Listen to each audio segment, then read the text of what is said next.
last night we had this rather, well, great announcement for Labour, terrible announcement for the Tories, arguably, that John Caldwell, the billionaire founder of Phones for You, has switched sides. He's a long-term Tory donor, and he's saying that actually now, for the first time in his life, he's going to vote Labour. Describes Rishi Sunak as, quote, an absolute dud.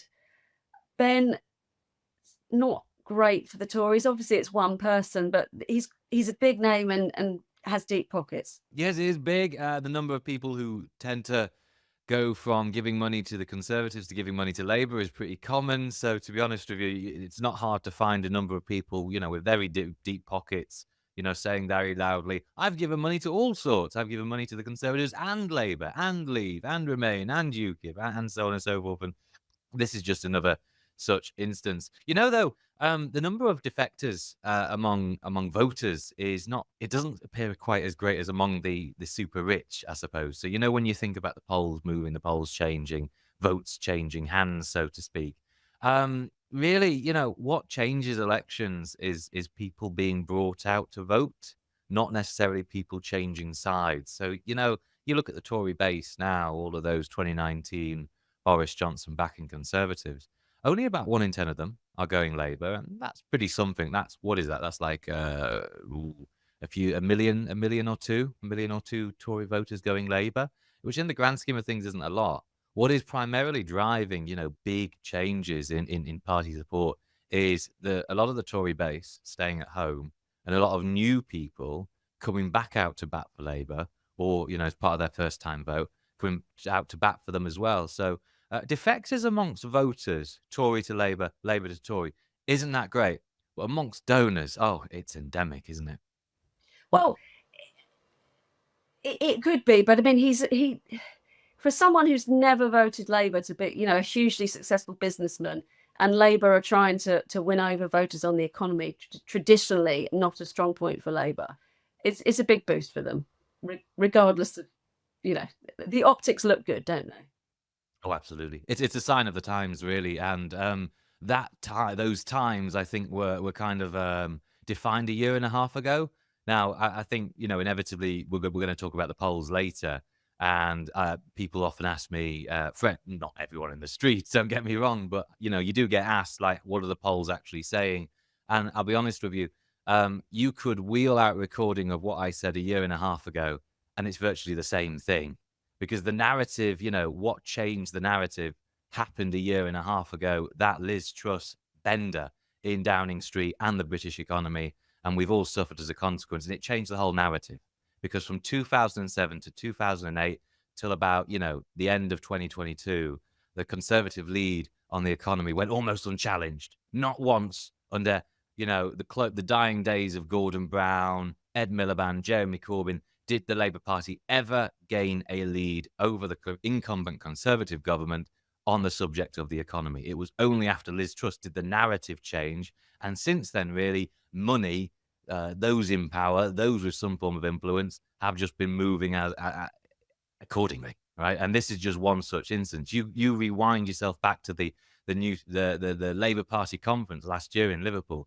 You had loads of people signing up saying, this is the first ever time I've been to a Labour conference, but I know I have to go because I know they're going to win. It's where the power is. And so we've seen that shift, that steady drip of shifting power probably since Liz Truss happened, really. And the other thing that's been rumbling on since yesterday, Andrew and I spoke about it a bit, but more candidates for reform, things coming out about their past, they do appear to be in a bit of a mess. So not only we had this revelation from the Times that 1 in 10 candidates are Facebook friends with the leader of a UK fascist group, we've also got another one describing Adolf Hitler as brilliant and President Assad, the Syrian dictator, as gentle by nature. We have another reform candidate calling the king weak and claiming he's under the control of global elites. I mean, this is real conspiracy theory crank stuff. And it even extends to one of the party's spokesmen, the national security spokesman, described a Starmer premiership as a 5-year, quote, descent into Islamic conversion, and he criticised the police as well as being in hock to their Muslim masters. I mean, there's just so many now. No doubt there's going to be more. The Times are all over this. It's kind of odd to see Nigel Farage saying that they've been stitched up by this vetting firm that Reform paid close to £150,000 to, and seemingly haven't really done their job. And it's a kind of weird argument because it's all we've been stitched up because the guy that owns it was formerly an advisor to the Conservative Party, a fact he knew when they gave them the money. So I don't. Is that going to play out? Is it going to impact on people at all? I don't think it's unusual for Farage to lash out and claim of stitch-ups in the immediate aftermath of the Peterborough by-election in 2019, which the Brexit Party almost won, and to be honest with you, would have won if they had a proper, get out the vote game, a ground game with activists instead of sending them to town centres. Farage does have a habit of lashing out and blaming certain people. He was blaming postal votes there in certain communities, in certain parts of Peterborough. Wink, wink, nudge, nudge. And so that's par for the course. A candidate going out calling the king weird. I think Farage did that himself.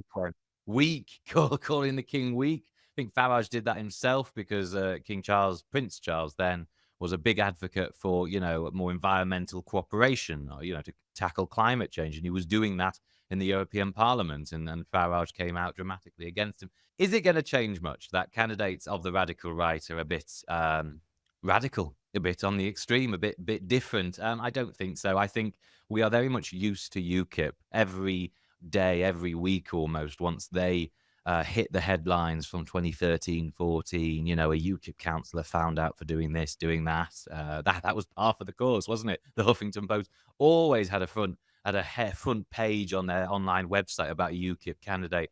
So this is normal. I think it really, the blame. But in these kind of numbers, Ben, when he's saying I want to be Prime Minister in 2029, I mean, you and I are both laughing and smiling about it, but surely there are really quite serious questions about the type of people the party is attracting. Wild conspiracy theorists. It's serious, isn't it? I want to say it's par for the course of the radical right. It's what we expect them to be, and the people who do vote for the radical right tend to almost accept it as good, and it's already baked into the equation. I think there is, though, let's assume everything goes south for the Conservatives, okay? It's not the probable scenario right now. The current forecast, what is it? Conservatives almost 100 seats. I expect they'll get more than that. The vote should rally. Surely, we're all thinking that, right? But let's say it doesn't. Let's say we go to a Canada 1993 scenario in which the Tories, fall not just through the basement, but into, the cracks in the earth, and Reform, scramble to grab a dozen or so parliamentarians. And that does point to them having a future. Now, these sorts of radical candidates, I wonder, does it put a ceiling on their potential support? Does it sort of stop them from gaining more than 20-something% in the polls? But surely we can't say that 20% of voters are radical like this. I mean, use the word radical. I think they're quite offensive, these views. But I mean, surely that is a pretty niche position, and to attract that level of support, we're not saying that all those millions of people share those views. We're not. But I would ask you to consider this: the 2016 EU referendum. How many times did we associate figures on the radical extremes with the Leave position? The BNP's Nick Griffin was backing it. You don't want to vote Leave, do you? And then 52% of the country did. People are willing to swallow this and wear it because they know what they believe in, and they can say with certainty that that's not me. They're willing to rub shoulders with the oddest of fellows because look at what history has shown us. UKIP were able to attain 12%, 13% when we know them to have been what they are. The Leave vote, that was overwhelmingly associated with figures on the right, though not exclusively. You have to emphasize that. And so I think, yes, I think there is a ceiling. I think it is 20-something%. I think we need to accept that a lot of people in this country are willing to wear these types of ideas, not necessarily, own them all outright, but coexist with them, really. But because they like other bits of the proposition. Yes, but just to emphasize, I do think this puts a ceiling on the type of support the future right could get. Now, what that right will be depends on what the Tory party chooses to be after this. If they want to go cap in hand to Nigel Farage, who, could be so emboldened and so powerful after this, relatively speaking, of course, I think, that creates a ceiling that could keep a party of the right out of power for a very long time, because I don't think more than a quarter to maybe 30% of the country would tolerate this kind of stuff.